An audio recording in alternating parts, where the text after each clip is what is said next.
نے فرمایا اگر میری امت کو پتہ چل جائے کہ رمضان کیا ہے تو یہ تمنا کریں گے کہ کاش سارا سال ہی رمضان ہو۔ اچھا ایک صحابی آئے، یا رسول اللہ میں تو مارا گیا۔ آپ نے کہا کیا ہوا؟ کہا میرا روزہ تھا، میں بیوی کے پاس چلا گیا۔ آپ نے کہا تو پھر تو غلام آزاد کر، کفارہ دے۔ کہا جی میں تو خود غریب آدمی ہوں، غلام کہاں سے آزاد خریدنا پڑے؟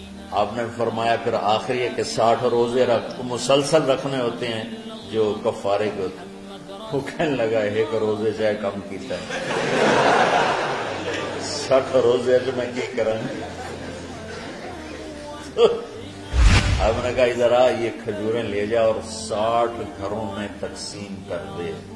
کہنے لگا یا رسول اللہ، اللہ کی قسم مدینے میں مجھ سے غریب کوئی نہیں، آپ ایسا کرو یہ میرا کفارہ مجھے ہی صدقہ کر دو۔ تو آپ اتنا ہنسے کہ یہ آخری دانت نظر آنے لگے۔ بہت کم ایسا ہوتا تھا۔ رمضان علم کا مہینہ ہے، سونے کا نہیں ہے، کھانے کا نہیں ہے، سموسے پکوڑے کا نہیں ہے، رمضان علم کا مہینہ۔ یہ رمضان کی سب سے بڑی تیاری، مشکل کام۔ آپ یہ سیکھ لیں، صاف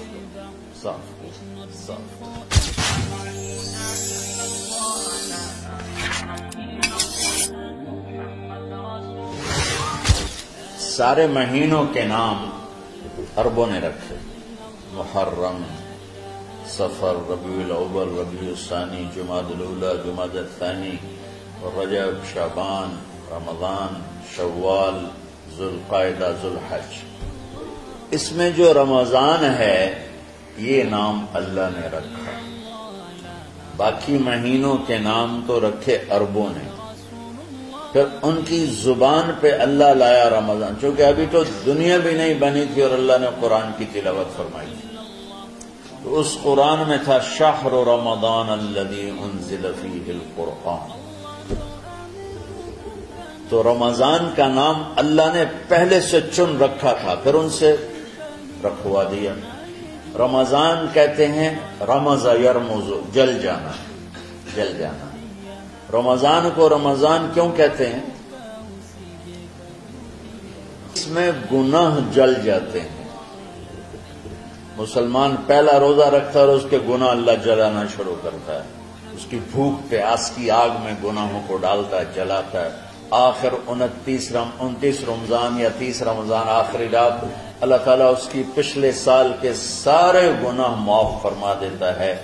تو اس کو اس سے تشبیہ دی گئی کہ جیسے جلنے سے چیز ختم ہو جاتی ہے، رمضان کے روزے کی بھوک اور پیاس کی تپش سے اللہ تعالیٰ پچھلے سال کے سارے گناہوں کو معاف فرما دیتا ہے۔ تو ہم نے رمضان میں شروع کی کہ یہ رحمتوں کا مہینہ، ہر چیز کی برکت کا مہینہ، ہر شے کی اللہ کی طرف سے فراوانی اس میں ہے، علم کی بھی، ہدایت کی بھی، رزق کی بھی۔ پھر اللہ نے اس مہینے کا نام خود رکھا شہر رمضان، شہر رمضان۔ اس میں شب قدر رکھی، اس میں رات کی ایک نماز۔ اچھا پہلی امتوں پہ روزہ فرض تھا افطاری سے افطاری، افطاری سے افطاری، بہت شدید تھا، 24 گھنٹے کا روزہ۔ بس افطاری کے بعد آنکھ لگ جاتی تو روزہ اگلا شروع ہو جاتا ہے۔ تو ہم پر بھی پہلے ایسے ہی روزہ ہوتا رہا، افطاری سے افطاری۔ تو ابن سرمہ رضی اللہ تعالی عنہ اونٹ چرانے والے تھے، وہ شام کو لوٹے تو بیوی سے پوچھا کوئی افطاری کا سامان ہے؟ انہوں نے کہا ہے تو نہیں، میں کہیں سے لے آتی ہوں۔ وہ گئیں افطاری کا کوئی سامان لینے، ان کو تھوڑی دیر ہو گئی اور ان کی آنکھ لگ گئی، تھکے ہوئے تھے، سورج ڈوب گیا۔ جب وہ آئیں تو ان کا ہائے سرما تو ہلاک ہو گیا۔ کیا ہوا؟ کہ اگلا روزہ شروع ہو کیونکہ تیری آنکھ لگ گئی۔ تو انہوں نے کہا چلو کوئی بات نہیں، لیکن ظہر کے وقت بے ہوش ہو گئے۔ ایک روایت میں آتا ہے نماز پڑھنے آئے اور گر گئے، اور ایک میں آتا ہے گھر میں بے ہوش ہوئے۔ تو جو بھی صورتحال تھی اللہ کے نبی کو پتہ چلا۔ کیا ہوا؟ سر مار کہا جی وہ افطاری کر نہیں سکے تو روزہ شروع ہو گیا تو بے ہوش ہو گئے، تو اللہ کے نبی رنجیدہ ہوئے تو اللہ تعالیٰ نے قرآن اتار دیا، چلو میرے محبوب ساری رات کھاؤ حتی یتبین لکم الخیط الابیض من الخیط الاسود من الفجر، کہ میرے محبوب صبح صادق تک آپ کی امت کو اجازت ہے کھاؤ۔ پہلی امتوں پر افطاری سے افطاری، لیکن ان کی نماز تراویح نہیں تھی، تو ہمیں اللہ تعالیٰ نے دیا سحری تک پوری رات۔ اچھا ایک صحابی آئے، یا رسول اللہ میں تو مارا گیا۔ آپ نے کہا کیا ہوا؟ کہا میرا روزہ تھا، میں بیوی کے پاس چلا گیا۔ آپ نے کہا تو پھر تو غلام آزاد کر، کفارہ دے۔ کہا جی میں تو خود غریب آدمی ہوں، غلام کہاں سے آزاد خریدنا پڑے۔ آپ نے کہا 60 مسکینوں کو کھانا کھلا۔ کہ میں آپ مسکین ہے، میں کینوں کھانا کھلاؤں؟ آپ نے فرمایا پھر آخری ہے کہ 60 روزے مسلسل رکھنے ہوتے ہیں جو کفارے کو۔ وہ کہنے لگا ایک روزے چاہے کم کیتا ہے، 60 روزے جو میں کی کروں گی۔ آپ نے فرمایا اچھا ٹھیک ہے بیٹھ جاؤ، بیٹھ گئے۔ تھوڑی دیر ہوئی تو ایک انصاری صحابی کھجوروں کا ٹوکرا لے کر آیا کہ یا رسول اللہ یہ صدقے کی کھجوریں تقسیم فرما دیں۔ تو آپ نے فرمایا بھائی وہ کدھر ہو؟ کہا جی بیٹھا ہوں۔ آپ نے کہا ادھر آ، یہ کھجوریں لے جا اور 60 گھروں میں تقسیم کر دے۔ سبحان اللہ، اللہ نے اس امت کو لاڈ لڈائے ہیں، یہ اللہ کی لاڈلی امت۔ عجیب واقعہ یہ، کہنے لگا یا رسول اللہ اللہ کی قسم مدینے میں مجھ سے غریب کوئی نہیں، آپ ایسا کرو یہ میرا کفارہ مجھے ہی صدقہ کر دو۔ تو آپ اتنا ہنسے کہ یہ آخری دانت نظر آنے لگے۔ بہت کم ایسا ہوتا تھا فضحك حتى بدت نواجذه، ایسا ہنسنا آپ کبھی کبھی ہنستے تھے کہ آخری دانت پورا منہ کھل جائے، تو آپ اتنا ہنسے کہ آخری دانت تک نظر آنے لگے۔ تو آپ نے کہا اچھا جا لہ جا تیرے واسطے، لیکن یہ صرف تیرے لیے اور کسی کے لیے نہیں۔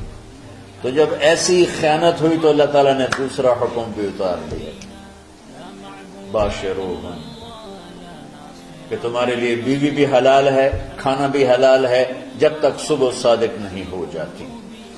لیکن اللہ نے ہمیں ایک نماز عطا فرما دی جس کو ہم آج صلاۃ التراویح کہتے ہیں۔ میرے نبی کے زمانے میں اسے قیام اللیل کہا جاتا تھا۔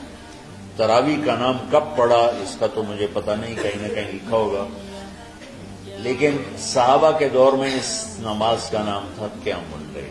اس لیے حضرت عائشہ رضی اللہ تعالیٰ عنہ کی روایت ہے جس سے 8 رکعت والے حضرات استدلال کرتے ہیں کہ رمضان اور غیر رمضان میں اس کو امام بخاری نے قیام اللیل کا ہی عنوان دیا ہے، آپ نے 11 رکعت سے زیادہ نماز نہیں پڑھی۔ ایک ضعیف روایت میں ہے کہ آپ نے 3 دن پڑھائی نماز، یہ تو صحیح روایت ہے۔ کتنی رکعت پڑھائی؟ تو ایک ضعیف روایت میں ہے کہ 20 رکعت پڑھائی۔ اچھا ضعیف روایت سے عبادت ثابت نہیں ہو سکتی حکم شرعی۔ تو جب حضرت عمر رضی اللہ تعالیٰ عنہ نے سب کو، میرے نبی کے دور میں 3 دن کے بعد آپ تو آئے نہیں کہ کہیں فرض نہ ہو جائے، تو صحابہ اپنے طور پر قرآن سنتے تھے ٹولیوں میں۔ صدیقی دور میں 2 سال وہ فتنوں میں گزرا، تو اس میں بھی اسی طرح چلا کہ ٹولیوں میں ہوتی۔ حضرت عمر رضی اللہ عنہ کے زمانے میں حکومت مضبوط ہو گئی، طاقتور ہو گئے، تو ابتدائی سالوں میں نہیں، چند سالوں کے بعد اب مسجد میں تشریف لائے تو لوگ اس طرح کوئی 4 ادھر 4 ادھر 5 ادھر 10 ادھر 20 ادھر، کہنے لگے ان کو ایک امام پہ جمع کر دیا جائے تو کتنا اچھا ہوگا۔ تو آپ نے سب کو اکٹھا کیا اور ابی بن کعب رضی اللہ تعالیٰ عنہ کو امام بنایا اور سب کو ایک نماز پہ جمع کر کے 20 رکعت کا حکم عطا فرمایا۔ تو حضرت عمر کا یہ عمل اس حدیث کو مضبوط کر دیتا ہے کہ چونکہ میرے نبی نے کہا علیکم بسنتی و سنت الخلفاء الراشدین من بعدی، کہ میری اور میرے خلفاء راشدین کی سنت پر مضبوطی سے عمل کرنا۔ تو حضرت عمر کا جو 20 رکعت طے کرنا ہے، اگر ان کا اپنا اجتہاد ہے تو بھی ہمارے لیے عمل کے لیے کافی ہے۔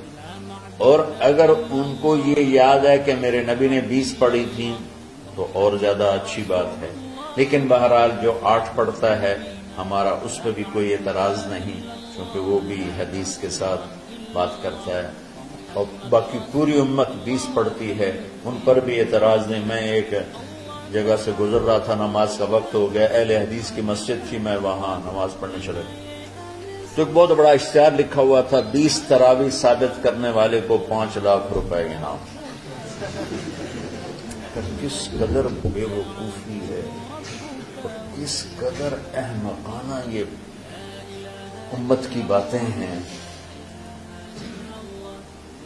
کہ 20 تراویح، سینکڑوں سال سے امت کا عمل 20 تراویح آ رہا ہے۔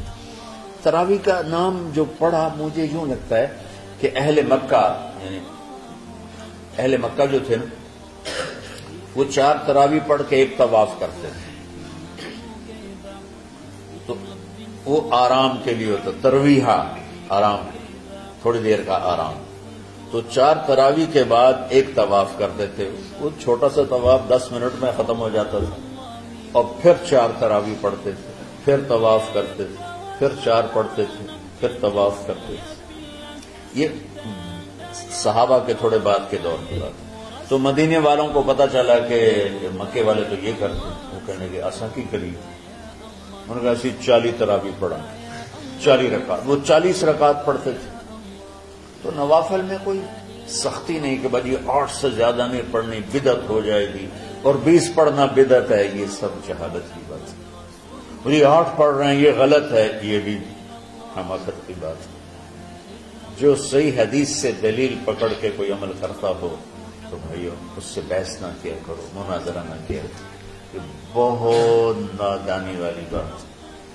آج کل جو یہ ہمارے افطاری کے اوقات ہیں، یہ سورج ڈوبنے کے بھی 2-2.5 منٹ بعد کے ہیں کہ احتیاطاً، ٹھیک ہے چلو احتیاط کر لو، کوئی مسئلہ نہیں، لیکن اصل ہے ادھر چونکہ اب سورج ہمیں نظر ہی نہیں آتا ہے، اس طرح ہم گھرے ہوئے ہیں شہروں میں، دیہاتوں میں بھی اب اس طرح کا ماحول ہے کہ وہ نظر نہیں آتا ہے، تو بہتر کہ ادھر سورج غائب ہو، ادھر لک معموم میں جائے، لیکن یہ تب ہے جب آپ نظر آ رہا ہو۔ اب جب آپ یہاں بیٹھے ہو حسنین میں تو یہاں تو کوئی سورج نظر نہیں آئے گا، یہاں تو مینار ہی نظر آئے گا، تو لہذا احتیاط تھی۔ ہمارے اہل حدیث بھائی وہ 2 منٹ پہلے ہم سے افطار کرتے ہیں، تو بڑی اچھی بات ہے کہ سورج کے غروب ہونے کا جو اصل وقت ہے اس کے ساتھ ہی افطار کرنا۔ اور سحری میں ایک واقعہ سناتا ہوں، آپ سحری کھا رہے تھے، بکرے کی سری پکی ہوئی تھی، تو مولا علی رضی اللہ تعالیٰ عنہ اور رباز بن ساریہ رضی اللہ تعالیٰ عنہ آپ کے ساتھ کھانا کھا رہے تھے، تو حضرت بلال آئے، یا رسول اللہ وقت ختم ہو گیا ہے، میں اذان دینے جا رہا ہوں، آپ برائے مہربانی کھانا پینا بند کریں، اور یہ کہہ کر چلے گئے۔ چھت، ایک انصاری عورت تھی، اس کے گھر کی چھت پہ چڑھ کے اذان دیتے تھے، چڑھنے لگے تو پھر واپس آئے کہ دیکھوں اللہ کے نبی نے کھانا چھوڑ دیا یا نہیں، آ کے دیکھا تو وہ کھا رہے تھے، انہوں نے کہا یا رسول اللہ واللہ لقد اصبحت، یا رسول اللہ اللہ کی قسم سحری کا وقت ختم ہو گیا، صبح ہو گئی، تو آپ نے ہاتھ پیچھے کر دیا، کہہ رہے تیرا بھلا ہو بلال، ابھی وقت باقی تھا، تیرے قسم کھانے پر اللہ نے اس کو پہلے نکال دیا کہ تیری قسم کہیں جھوٹی نہ پڑ جائے۔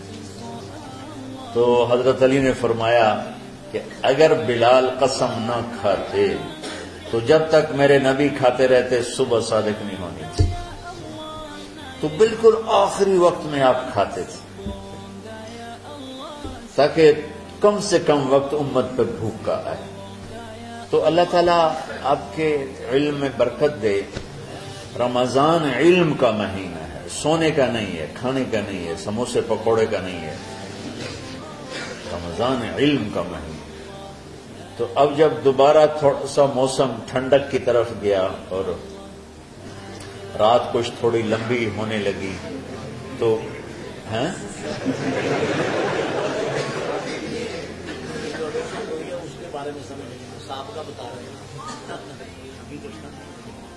نہیں، مئی میں روزے آ رہے ہیں نا، گرمی تو ہے لیکن وہ جون والے روزے تو نہیں ہیں نا، جون کے روزے. آپ لوگ جوانوں،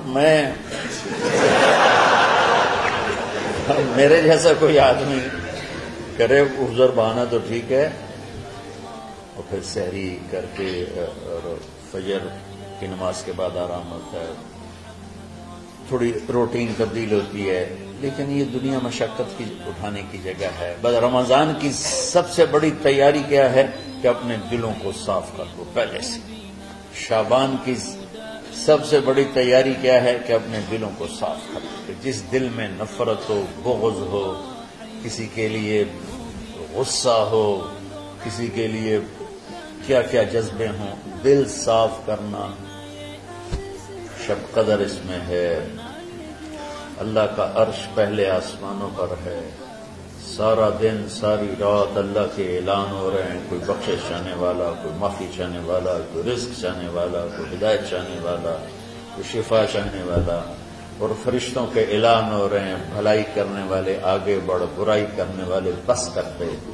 تو جو رحمت ہے رمضان میں، میرے نبی نے فرمایا اگر میری امت کو پتہ چل جائے کہ رمضان کیا ہے تو یہ تمنا کریں گے کہ کاش سارا سال ہی رمضان ہو.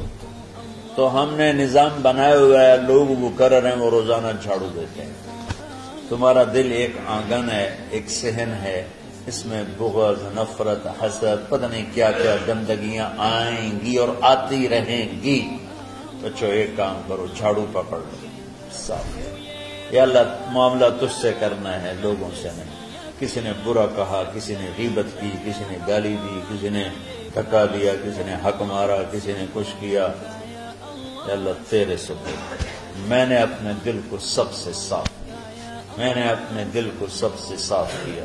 یہ اتنی بڑی عبادت ہے کہ بڑے بڑے نفلوں والے، تہجد والے، حج عمرے روزے والے تمہیں نہیں پکڑ سکے، کیونکہ اس کا کرنے والا دنیا میں کوئی نہیں.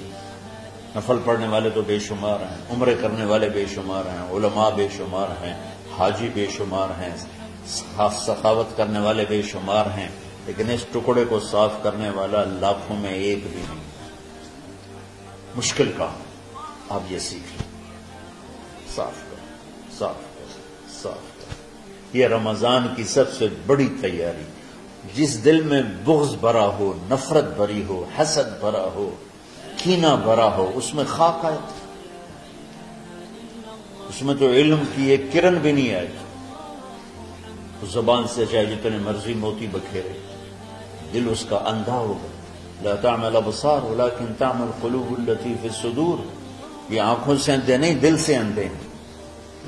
تو ساری امت سے کہتا ہوں رمضان کا استقبال کرو، دلوں کو صاف کر کے، نفرتوں کو مٹا کے، مذہبی نفرت، دنیاوی نفرت، رشتوں کی نفرت، بول چال کی نفرت، سیاست کی نفرت، لین دین کی نفرت، ان سب سے اپنے دل کو صاف کرو تاکہ رمضان میں اللہ نے علم اتارا، اللہ تعالیٰ آپ کو علم عطا فرمائے. اور باقی لوگ جو عام دنیا میں زندگی گزار رہے ہیں ان کے دلوں میں اللہ رمضان کا نور اتارے اور اپنے اور ہدایت کا نور اتارے. یہ سب سے بڑی تیاری ہے. اور آپ میں جو حفاظ ہیں وہ ترتیب بناؤ، آپ گیزازہ بنائیں گے، آپ الگ الگ اپنا یہاں ٹولیوں میں بٹ کے، جیسے ماشاءاللہ پہلے ہوتا تھا، اپنا قرآن سناؤ. 10 دن میں سناؤ، ہفتہ میں سناؤ، 20 دن میں سناؤ، 3 دن میں سناؤ، تمہاری مرضی ہے. لیکن یہاں فضا بنے، چاروں طرف قرآن پڑھا جا رہا ہو، تو ایسے صرف دیکھ کر ہی ایمان تازہ ہو جاتا. تو جو آپ میں حفاظ ہیں وہ غافل نہ ہونا کہ نو جی میرے تو اب یاد نہیں ہے. بھول گئے تو الگ بات ہے، کوئی کچا پکا ہے تو اس کے لیے تیاری کر کے سناؤ. کسی اچھے حافظ کو ساتھ لے کر کچھ وہ سنائے، کوئی یہ سنائے، اس طرح کر کے. کوئی ضروری نہیں تراویح میں ہی ختم ہو، نفلوں میں اسے کر لو، لیکن حفاظ کوشش کرو کہ قرآن زبان سے ادا ہو جائے. رمضان میں جو قرآن سناتا رہتا ہے اسے ساری زندگی قرآن یاد رہتا ہے. اور کسی سے گلہ ہے، غصہ ہے، ناراضگی ہے، کسی سے بولتے نہیں ہو.